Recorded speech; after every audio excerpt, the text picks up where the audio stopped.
AIU 9389 का paper easy हो सकता है अगर आप ये क्वेश्चन तैयार कर लें। अस्सलाम वालेकुम, मैं अहमद अली। आज की इस वीडियो में आपको बताऊंगा अल्लामा इकबाल उपन्यास के मोस्ट इंपॉर्टेंट सवाल। साथ ही चैनल को सब्सक्राइब कर दें ताकि हर नई आने वाली वीडियो आप तक आसानी पहुंच सके। चलते हैं सवालों की तरफ। Basics of environmental science 9389। सो सवाल नंबर first, discuss the different component of the environment. First देखते हैं बायोटिक। बायोटिक डील करता है लिविंग ऑर्गेनिज्म से, प्लांट, एनिमल, ह्यूमन। अब biotic non living like air, water, soil, temperature. Lithosphere land से मुतल्लिक डील करता है। हाइड्रोस्फीयर वाटर से, एटमॉस्फेयर आपके एयर हवा से, और बायोस्फीयर लाइफ जोन, जो भी आपके माहौल में लाइफ जोन है अपनी उस हवाले से डील करता है। सो ये इस तरह से अगर सवाल आए तो इजीली आप इनकी अच्छे से जो भी इनके मैंने आपको कंपोनेंट बताए वो एक्सप्लेन करने हैं, थोड़े से डिफ़ाइन करके उसी में से आपको एक्सप्लेन करना है अच्छी सी हेडिंग देकर। इंशाल्लाह ये सवाल आपका इजीली हल हो जाएगा और इसी तरह के पेपर में यही सवाल आते भी हैं। ठीक है। सो सवाल number 2, draw and explain hydrological cycle in detail. अब इसमें आपको एक किस्म की ड्रा पिक्चर बनानी है, देन उसको एक्सप्लेन करना है हाइड्रोलॉजिकल साइकिल किस तरह से होती है। फॉर एग्जांपल उसके जो प्रोसेस है मैं आपको बता देता हूँ। एवापोरेशन है, कंडेंसेशन है, प्रेसिपिटेशन है, इनफिल्ट्रेशन है और रन ऑफ है। ये उनके जो है ड्राफ्ट बनाएंगे, तो जो तस्वीर बनाएंगे उसको एक्सप्लेन करने के लिए ये चीज़ें आपको लिखनी है पिक्चर में, उस तरह से आपको एक्सप्लेन करनी है। ठीक है। सो सवाल नंबर 3, what are micro nutrient, discuss the different primary and secondary micro nutrient. अब जो है ज़रूरी क्या होते हैं माइक्रो न्यूट्रेंट, ठीक है, उनको डिस्कस करना है। प्राइमरी और secondary, need in large amount, ठीक है, क्या कौन से होते हैं। फर्स्ट में हमारे पास कौन से प्राइमरी नाइट्रोजन है, फॉस्फेट्स है और पोटाशियम है। ठीक है। सेकेंडरी में हमारे पास कैल्शियम है, मैग्नीशियम है, सल्फर है। इनको आपको डिस्कस करना है और उनको कौन से होते हैं। फर्स्ट ऑफ ऑल आपको जो लिस्ट बताना ओवरऑल लिखनी, देन कैटेगराइज करके बतानी है। ठीक है। सो सवाल नंबर 4, what is bio energetic and why is it important. Bio energetic क्या है और क्यों ज़रूरी है।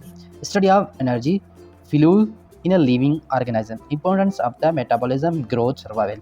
इस तरह के सवाल डायरेक्टली आ जाते तो इसी तरह से डील करके आपको लिखना है। ठीक है। सवाल number 5, discuss ocean types and biodiversity in them. Type कौन से हैं हमारे पास ओशन के? पैसिफिक है, अटलांटिक है, इंडियन है, आर्टिक है और साउदर्न। और हायर बायोडाइवर्सिटी में क्या आ जाते हैं? बायोडाइवर्सिटी में क्या आते हैं? Fish, calls, planktons, coral reefs, richest ecosystem. अभी सिंपल बाद दफ़ा कोई ऐसे सवाल हो जाते हैं जिनको अच्छे से एक्सप्लेन करना होता है, बिल्कुल ये भी एक्सप्लेन होंगे, मगर इनकी कुछ लिमिटेशन है, ज़्यादा इनको चीज़ों को लंबा जो टू द पॉइंट लिखें, इजीली आप नंबर इस सब्जेक्ट से गेन कर सकते हैं। क्योंकि एनवायरनमेंट साइंस एक सोशल सब्जेक्ट है, आपके इर्द गिर्द से डील करता है, तो ये ईजी हो जाता है आपको पिकअप करने में, सवाल को रिजॉल्व करने में। ठीक है। डिस्कस सवाल number 6, discuss the term climate change and its impact. ये सवाल लास्ट पेपर में रिपीट हुआ था, इस वजह से मैंने ये ऐड किया। हो सकता है इस बार ना भी है, मगर आप इस पर नज़र रखिएगा। ठीक है। सो सवाल नंबर 7, discuss different challenge to aquatic ecosystem. अब जो आबे हयात है उनको क्या चैलेंज है उस मतलब आपको डिस्कस करना है। Pollution, over fishing, climate change, habit distraction. अगर इन टर्म को मैं थोड़ा सा एक्सप्लेन कर दूं तो पॉल्यूशन के हवाले से अगर हमारे यहाँ ओपन एयर में पॉल्यूशन का मसला तो ज़ाहिर है समुद्री मखलूक़ात के लिए भी इशू है। वेपर्स तो हो गई, प्लास्टिक की जो थैलियाँ होगी उनसे भी इशू हो सकता है। ठीक है। ओवर फिशिंग, ज़्यादा से ज़्यादा फ़िशिंग करना, क्योंकि हम फ़िशिंग एक लिमिटेड होती हैं, करें तो बेहतर है। क्लाइमेट चेंज, इनके थ्रू भी एक किस्म का क्लाइमेट चेंज बना हुआ है। हैबिट डिस्ट्रक्शन, हमारे यहाँ आदत है डिफोरेशन करना, और जो अपनी लैंड है, अपने जो इकोसिस्टम के वाटर है, ओशन को यहाँ पे तकरीबन वहाँ पे अपनी स्कीम चला देते हैं, प्लाटेड करते देते हैं।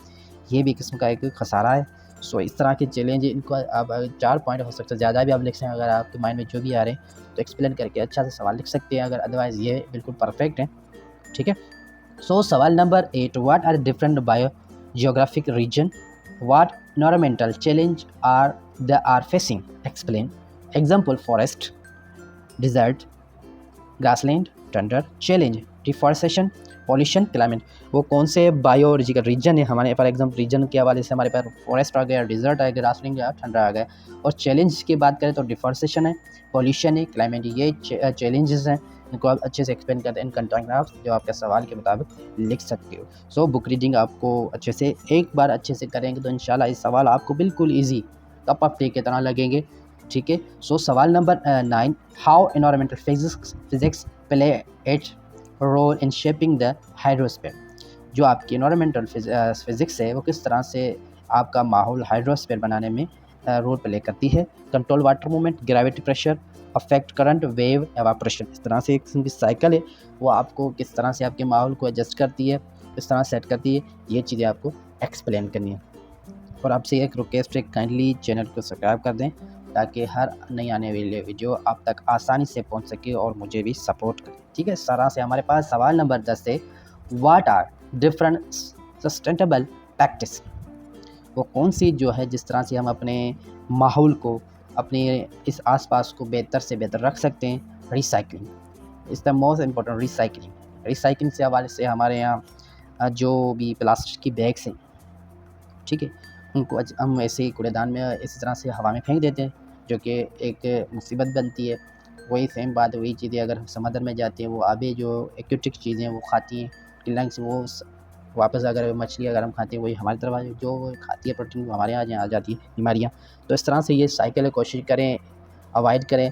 अगर डंपिंग के हवाले से उनको अच्छी तरह से जला दें गड्ढा कोट के, ठीक है, या उसका अल्टरनेटिव क्या बनाएं, या वो चीज़ दोबारा से यूजेज करने के लायक बनाए, अदरवाइज इतनी भी ख़राब ना करें। ठीक है। हमारे पास सेकंड जो रिन्यूएबल एनर्जी, जिस तरह से हमारे पास सोलर एनर्जी है, वाइंड एनर्जी है, वाटर एनर्जी है, डैम एनर्जी है, ये इस्तेमाल रिन्यूएबल है। जिस तरह से हमारा ऑयल जो है, तेल है, जिसको जलाने के लिए बिल्कुल तेल खर्च नहीं हो, जिस तरह से हमारे यहाँ पाकिस्तान में बहुत सारे रिन्यूएबल एनर्जी अभी लग रहे हैं, मोस्टली जो है ना वो ऑयल पे हैं। ऑयल पे भी पॉल्यूशन का इशू बनता है। ठीक है। वाटर कंजर्वेशन है और अफॉरेस्टेशन है। फॉरेस्ट के हवाले से इनको अगर प्रैक्टिस है अच्छे से सेट करेंगे तो इंशाल्लाह ज़्यादा से ज़्यादा पेड़ लग जाएंगे तो हमारा जो माहौल है वो अच्छा होता है। अगर इन 4 पॉइंटों का आप मज़ीद एक्सप्लेन करते हैं, आपके अच्छे से 4 पेजेस बन जाएंगे, बिल्कुल अच्छी सी हेडिंग करके लिखेंगे डिफरेंट एग्जाम्पल के साथ, तो आपका सवाल माइंड ब्लोइंग 20 के 20 नंबर आपके आ जाएंगे। सो सवाल नंबर 11, how will you term environmental science as a multi disciplinary science. आप एनवायरमेंटल साइंस को किस तरह से बाकियों की डिसिप्लिन साइंस को देखते हैं। कंबाइंड बायोलॉजी बिल्कुल बायोलॉजी की तरह से मिलती है, एक कॉम्बिनेशन का केमिस्ट्री है, फिजिक्स है। ये जो भी डिसिप्लिनरी है, जो भी सब्जेक्ट, उनको एक्सप्लेन करना है अपने एनवायरमेंटल साइंस के लिंक से। सॉल्व एनवायरमेंटल प्रॉब्लम, इन चीज़ों को मिला के हम किस तरह से अपने जो है एनवायरमेंटल माहौलियाती मसाइल हैं जो हल कर सकते हैं। सो सवाल number 12, differentiate between pollute and contaminant, describe any case of environmentalism in Pakistan. Pollute क्या है, हार्मफुल सब्सटेंस है, और कंटामिनेंट एक unwanted but not always harmful. अब एग्जांपल क्या है, स्मोक। जब स्मोक की सीज़न आती है तो लाहौर में एक किस्म का बिल्कुल ऐसी धुंध होती है कि नज़र ही नहीं आता। तो इस तरह से अगर आप एग्जांपल दूसरे भी एरिया से पाकिस्तान के हैं तो वो भी आप लिख सकते हैं। फर्स्ट वाला आपको एक्सप्लेन करना है, देन एग्जांपल के साथ अच्छे से डिस्क्राइब करना है। कोई भी एक सिटी अगर इस तरह के सवाल आ जाए तो लिखना है। ठीक है। सो सवाल number 13, what are the bioenergetic and why do you living organism need it. Bio energy क्यों ज़रूरी है और क्यों ऑर्गेनिज्म के लिए ज़रूरी है। Provide energy for the life process, help in growth, reproduction and movement. जो भी चीज़ें हैं ज़रूरी हैं। ठीक है। आपको सवाल अगर आए तो ये की पॉइंट काफ़ी हेल्प रहेंगे। ठीक है। सो सवाल number 14, what is a green chemistry, discuss is the key principles. Environment friendly chemical process है। Principle reduce waste, non toxic material, energy efficiency. So सवाल number 15, what are the thermo regulation, what do you know about water cycle. Thermo regulation क्या है और water cycle है वो आपको बनानी है, हर एक स्टेप को एक्सप्लेन करना है। ठीक है। सो सवाल नंबर 16 and last, how NGOs and government can play role environmental conservation. इस तरह के सवाल भी आते हैं। एनजीओज और गवर्नमेंट का क्या रोल है अपने माहौलियाती निज़ाम को बेहतर बनाने में। अवेयरनेस कैंपेन चलाते हैं। ठीक है। एनवायरमेंटल ला देते हैं। कंजर्वेशन प्रोटेक्शन लिखते हैं। पॉल्यूशन कंट्रोल में। इस तरह से आप देखते हैं कि भाई अपने मोहल्ले की घर से शुरुआत करें, मोहल्ले को साफ़ रखें, इस तरह से पॉल्यूशन भी नहीं होगी, इन्वायरमेंट हवा साफ़ सुथरी होगी। जो भी मेडिकल वेस्ट है इनको डंपिंग करके खुद लगाएं, आग ऐसी जगह लगाएं जहाँ आबादी ना हो। इस तरह से वो कैंपिंग चलाते हैं और हर एक बंदा इस तरह के सवाल आ जाए तो आप इस तरह से एग्जाम्पल लिख सकते हैं जो आपके इर्द गिर्द माहौल से रिलेटेड हो।